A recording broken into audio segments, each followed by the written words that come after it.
Hello. Hope you're all well and thank you for joining us. And today we're just going to talk about our experience in Bali. Yeah. So, to sum it all up, I think Bali is very Marmite. You either like it or you don't. And we loved parts of it, and there was a lot of it that we didn't like. So we did quite a few days of excursions, getting away from the hotel and what have you. Where we stayed in Sumanak, it was very busy. It was, yeah. Very noisy, very smelly, and a little bit dirty. And I have to say, 100%, the people in Bali are absolutely amazing. One of our favourite people, yeah? Oh, yeah. They're so nice. Yeah, they'll you know, they're so helpful. They'll do anything for you, no worries at all. Yeah. And everybody needs money, but they were genuine, like the Turkish people. They did it because they wanted to do it as well, and that was really nice. So we did have a good time in Bali, didn't we? We did, yeah. And Bali is just a small island in the big area called Indonesia. Yeah, it's quite a big island. But it is quite a big island, and there's quite a bit to it. So once you come out of Denpasar, there's some coves, there's countryside, and it's so different. So if you do go to Bali, try and make sure that you leave the city behind you for a day or two. Go out into the countryside, because those days were probably the best days, weren't they? Yeah. I mean, if town stuff is your gig, then stay where you are, you know? Yeah. Everything's to hand. Transport is easy. We downloaded an app so we could just order a taxi, but you only have to step onto the street and people will ask you if you want a taxi. Yep. The only difference is with the app, you know how much it's going to cost you in advance. Yes. And it's not expensive by any means. It's not expensive. Your average cab journey of 20 minutes is going to cost you $6 to $8 Australian. Yeah. So half that for obviously the English pound. So we are back in Australia. So if you see a kookaburra go by, because while we was setting up, quite a few went by, and so we couldn't pretend we was in Bali. Plus the vegetation looks quite a bit different anyway. So we had some really amazing days, and one of our favourite days was a snorkelling day. But yeah, the snorkelling itself was incredible. Amazing. So neither of us have been snorkelling on tropical reef or a natural reef. Yeah, probably. Yeah. And it makes all the difference. Hundreds of fish, no problems at all. And so many different varieties of fish as well, not just the volume, but the different varieties. Yeah. That was amazing. Yeah, we saw loads of fish we'd never seen before and stuff like that. And of course, big upside, the water's warm. The water was warm, and we didn't have any wetsuits, as you've probably seen from the video. But health and safety in some countries, Australia, New Zealand, definitely Bali, are completely different to what we're used to in the UK. And it's not always a bad thing, it really isn't, but we was a little bit concerned when we went snorkelling, because there was 3 girls at least that couldn't swim. Yeah, so just let me explain. The package we signed up for, because we didn't just rock up and go, oh, that one. We had a look on the web because it was easier to book it, so we knew when we had to get there, because as with anything where we were in Bali, everything was at least 2 hours away, so we had to know when we were going to get there. Yeah. So we ordered our cab and stuff like that. So the package was, they'd come and get you, they'd pick you up, take you down there, snorkeling, and they bring you back again, and they threw in some lunch as well. We'll come back to that, but the main point of the package, not that we required it, but one of the selling points, if you like, was that if you can't swim, if you've never done it before, don't worry, we've got somebody that will show you how it works. We'll give you life jackets, and yeah, it's like that. As I say, we don't need to, we're experienced, so we know what we wanted, but that was just part of the package. We didn't choose the package because of that, it was just part of the package. Yeah, so basically the chap didn't speak very good English, and there was no instruction. We was asked before we got on the boat, did we want life jackets? And yes, you can swim and snorkel with life jackets. It does keep you kind of like face down once you put your head down and what have you, and I don't think they're the safest thing to sometimes swim with when you're snorkeling, but that's just my opinion. But the girls seemed like they hadn't been asked. They hadn't been asked even whether they could swim. And that was a real concern for us because, like, they're in our party, and even though they're nothing to do with us, we felt a little bit responsible, didn't we? Yeah. So when we arrived on to the area that we was going to dive, it was all really chaotic to begin with anyway, really chaotic. But when we got to the area where we was going to dive, the guy just parked up the boat, and that was it. So I said to him, is there any instructions and anything we need to look out for? I don't know what kind of fish are down there. I don't know what might be a danger to us. Yeah, but he never said nothing. He was just passing out masks, and that was it. So Kevin and myself ended up telling the boat how to snorkel, what they needed to do, how to get into the water, how to keep the mask clear, how to breathe and all that sort of thing, which they were really grateful for. 2 girls were very confident from the Netherlands, just went off and did their thing. But the 3 girls, I felt so bad for them. They were terrified of getting in the water because they had nothing. Yeah, they didn't swim or anything. No, so then the chap is asking other boats, have they got life jackets? So with a bit of coaxing, 2 of the girls got into the water and actually enjoyed the experience. One of them snorkeled a little bit, but the other one was just grateful that she'd got into the water because she'd never really done it before because she can't swim. But the other girl was she was kind of like terrified, wasn't she? There's no other way to put it. She was terrified, and because there was no instruction from him, and a couple of the girls were saying for her friend, are you not going to show us what to do? You're not going to help us? Nothing. And at one stage, he just jumped in the water, didn't he? Yeah, I don't know what that was. I don't know what that was all about. What? I think he just wanted to get in the water. But so that was a thing. So if you do go on one of these packages, ask the questions before you go onto the boat. Why the girls didn't? Maybe because they were so sure that they were going to get guidance. But ask the questions. If you can't swim, think about, is it for you? And maybe walk into the water, try and snorkel rather than jumping off a boat. The whole thing, the snorkeling, the water, the fish was amazing, but the rest of it I've really got concerns about, and it's an accident waiting to happen. It really is. Experience was quite rushed as well. So we arrived. Our driver made sure we were in the right place, because when you rock up there, there's loads. So they took our names, make sure obviously it's our party and that. They then asked us what we wanted. 3 choices for lunch: noodles, rice, or chips. Yeah. We sat down, and then we were called over to across the road, where our shoes were taken off us and swapped for flippers. Now that sounds, but we weren't told what was going on. At this point, of course, we're still dressed in our arrival clothes. As you know, when it's hot and you're walking on concrete, the floor is red hot. It was red hot. It was red. It burnt my feet. Yeah. So we're now sitting there, just waiting for something to happen, and then we're ushered towards the boat. Getting on the boat, we had to climb on one of the guy's knees because there was no step. As it was, when we got out there, suddenly a step ladder appeared, because obviously when you're out there, you're getting out the boat. If they'd had that ladder hanging over the side, it would have made it a lot easier. So we're now sitting in the boat, and the boat's on its way. We're still dressed in our arrival clothes. Luckily, we've got our swimming stuff on. Admittedly, I had just a normal shirt, and I had to put on my swimming. There was nowhere to have got changed. There was nowhere to get changed. There was nowhere to, so we just put it into the prow of the boat. Luckily, the bag is fairly waterproof, because when it was going along, it's a fast boat, loads of splash, and the stuff got wet. Yeah. So we then had to change on the boat. As I say, Willow already had a costume on, which was quite good. All I had to do was change my shirt into my swimming shirt. And then the guy gave us some liquid to keep it anti-fog, which is quite good.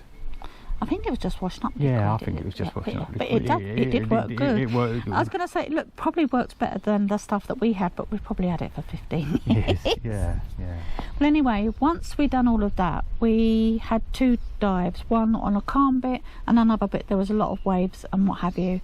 And there was loads of boats, loads of people snorkeling, and again, nobody was really looking out for the snorkelers. The amount of times I put my head up and there was a boat just going past me, and I'm thinking, for the love of Jesus, I mean, like, we would normally have our wet bag, so it's like so big, and it shows that somebody's in the water. It's bright orange. Yeah. It's watertight, so you put your stuff in it, and then you just inflate it, and it floats on the surface. And you just. So when we got back to shore, as again, there was no explaining and what have you. I mean, I thought we was going to have about 2 hours. The whole thing was going to be probably about 2 hours, probably including lunch. But I don't think we was out there that long, maybe an hour at the most. No, but either way, I reckon the snorkelling that I did was enough for me. But then we had our food, and you just pulled up, and there was changing rooms and showers. But as soon as somebody turned the shower on, everybody else's shower come off. So that was another thing that was a bit chaotic. Yeah, and they didn't tell you where any of this stuff was. You just sort of followed the crowd, and people were going in and coming out in different clothes. So. Yeah, and we eventually found our shoes, thankfully, because the beach, the sand was boiling hot, the road was boiling hot, and I'm like, and they'd actually had them in the box in the restaurant, so we had to walk to the restaurant to get them, and that was no fun, neither. And then when we got there, they gave us the food. Admittedly, it's not as warm as what it could have been, and I think that's where I got Bali belly. Yeah, your food I mean, the food itself to me tasted all right. It tasted all right. It did taste all right, but from about the time we got back to the hotel, I was starting to feel a little bit. And then for the next 12 days, no, about 11 days, I got Bali belly. But that I didn't let it spoil our holiday and what have you. And that's one thing, thankfully, everyone told us about. So I had some Imodium. I then had to come get some more. I did have about 2 or 3 days where we didn't do much. Kevin went out and explored one of the days and that. Yeah. And it wasn't all the time. It wasn't constant. I had a couple of days where it wasn't too bad. And then we went to a restaurant, and I don't know whether I got another touch of it, I don't know. But one of the things you need to be careful, rice. Don't eat cool or warm rice. It has to be hot. If your rice when it comes is not hot, send it back. Send it back. Don't eat warm rice, okay? Because you know it's been sitting So that was our experience of the snorkelling. The waterfalls were amazing. The botanic gardens were very good. Yep. The glass bridge, that was very good. That was excellent. That was very good. And that was by accident. Yes, because we was going around doing stuff. And we just noticed it. And our driver went, I don't know, never seen that before. Never seen that before. It was fairly new, actually. I think it was fairly new, judging by it. It was a little bit expensive, but we went over that. The sea was a bit rougher than what I expected. So if you want to surf, if you like to have alcohol, drink cheap alcohol or affordable alcohol, if you want a tattoo, because every other shop is a tattoo, I'd say Bali was for you. If you like the party atmosphere, Bali is for you. It's not as cheap as people say it is, or maybe we're just a little bit more careful than others, I don't know, but I didn't think it was as cheap as what they had to. No. You've really got to be on your toes regarding the bartering and stuff. Get used to the money, because I really struggled with there's so many zeros in it. So many zeros. And they don't, so the exchange rate in sterling was £1 19,000 Indonesian. So everything is priced in thousands, but they don't say thousands. So if they said to you 10, it's 10. I was losing it a little bit. Yeah. And then she tried to convert between Australian dollars and English. And, so I really messed my head up as well. But they will take advantage. They will take advantage of the fact that you're a Westerner, and some, not all of them. And so think about it, because the first price they give you, it'll be ridiculous. One bag, he was telling me £100 for just a cloth bag, not designer or nothing. Anyway, in the end, I agreed on 50,000.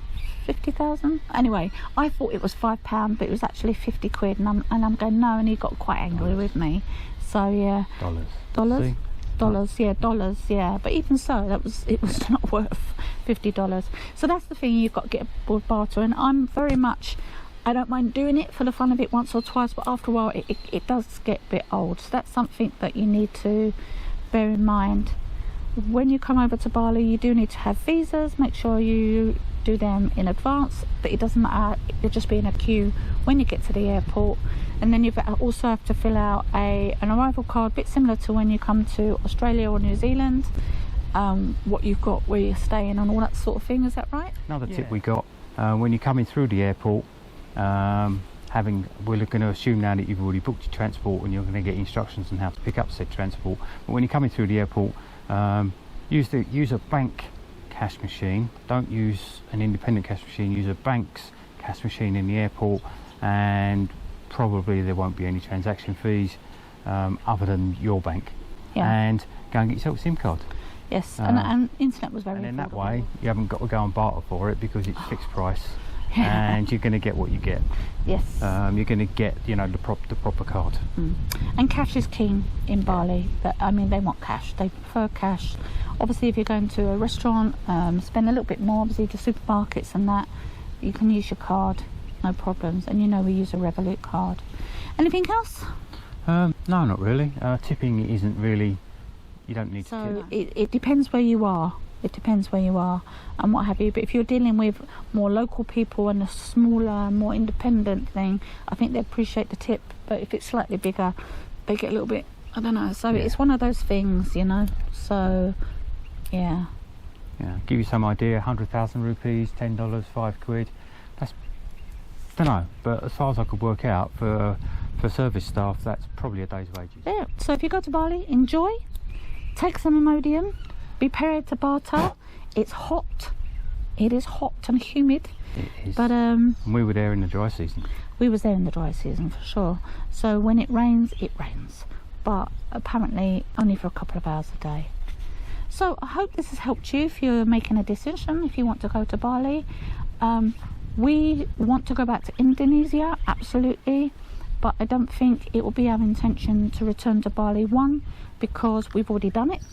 And two, we didn't feel like it was the right spot for us. You know the sort of stuff we do. We do the stuff that's sort of like outside of towns. You know, it's wild. The bottom V in Bali is pretty much built up, and it takes you a couple of hours to get out of that. Once you're in the countryside, it's a lot calmer. Because it is but if chaotic. But if you're staying out in the countryside, unless you have your own transport, i.e. a driver, or you've got yourself a vehicle, you're going to struggle with getting around. Yeah, it is really hectic. The driving is just crazy, and I'll be honest with you, I felt a little bit traumatized. and that's not me exaggerating. Another thing I'd say about Bali is we bought a book on the bird life, because you know we like birds and wildlife and what have you, and we saw maybe a handful of different birds, which was so disappointing. So disappointing. Again, if we wanted to see the birds, you have to go, it's a bit like New Zealand really, you have to go to where That's they it. are. Wrapped up, Bali. I say it's a bit Marmite, and I'm on the I didn't love it. It's not, I mean, the place I've been to, I do some research in advance, find out what we want, and then go to the places that we want to go to. And there are other countries in that part of the world that we also want to see, Vietnam, Thailand, you know, all the other stuff. So yeah. And just briefly, one more thing, the reason why we did go to Bali is with the electronic visas in Australia, we could only stay for 3 months. You have to leave for 24 hours. Our travel agent suggested Bali because she said it's just a couple of hours flight. So we thought we'd do that. We thought to ourselves, there's no point going for 24 hours. We thought it'd be a beach holiday destination. We stayed in a beautiful villa. The complex was amazing. We thought it'd be like a beach holiday. It'd be like a bit of a novelty for us because we live in a van. And yeah, that's the reason why we went. Yeah. So guys, thank you for spending some time with us. We hope it was helpful to you, and we will see you again next time. But please, if you haven't already, just hit that subscribe button. It really makes a difference to the channel. Ring the bell so you know if there's a new video coming up, you'll get notified. You've also got to turn on your notifications, by the way. I found that out today. I don't know. You learn something new every day. You do, yeah. There you go. So we're back in Australia. We're having a time of our lives. We absolutely love it here. And keep watching and you'll see some more adventures from us. Yep. Take care, guys. See ya. Bye. Bye.